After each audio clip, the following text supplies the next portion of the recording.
So in question number 1, in a one-tailed hypothesis test where you reject null hypothesis only in a lower tail, what is the critical value of the t-stat test with 20 degrees of freedom at the 0.01 level of significance? So assuming a one-tailed test with a level of significance at 1% or 0.01, the critical value is this: t equals to 0.01 and 20 that has a 2.528. This means if your calculated t statistic is greater than 2.528, you reject the null hypothesis at the 0.01 level of significance. So degrees of freedom or DF is 20 in a that is written given. So significance of level or the significance of level are 0.01 or 1%. Then the one-tailed, it is a one-tailed test. So critical value is 2.528. So let's assume that the tail is right-tailed by using the t distribution table. So we compute and the degrees of freedom. So use this number. So we have to find the critical value. So CV equals to 0 over 20 over 0.01 equals to 2.845. For one tailed t-test with 20 degrees of freedom at a 0.01 level of significance is 2.0845.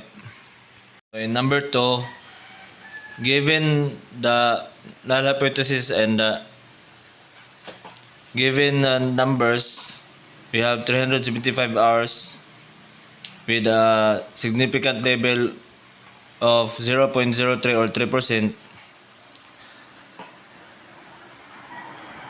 We have here all the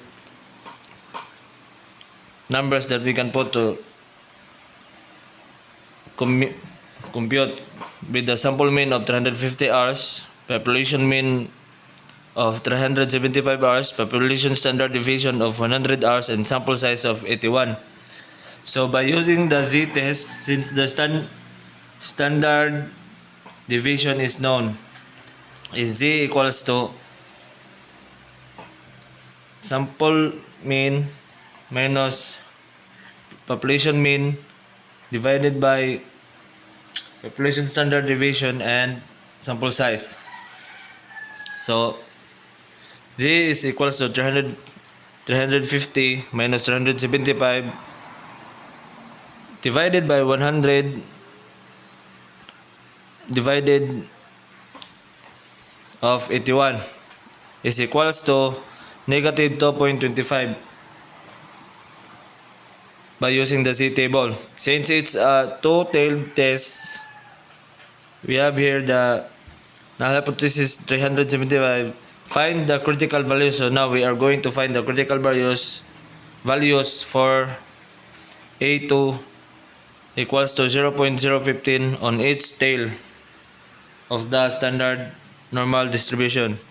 Using a z table, we find the critical values to be 2.17. So now we can compute our z table. So z is equals to negative 2.25.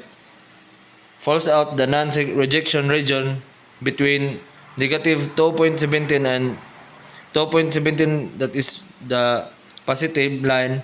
It lies within the rejection region.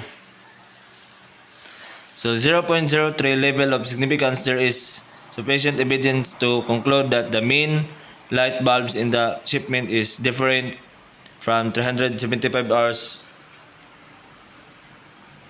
from 350 hours. So that's it.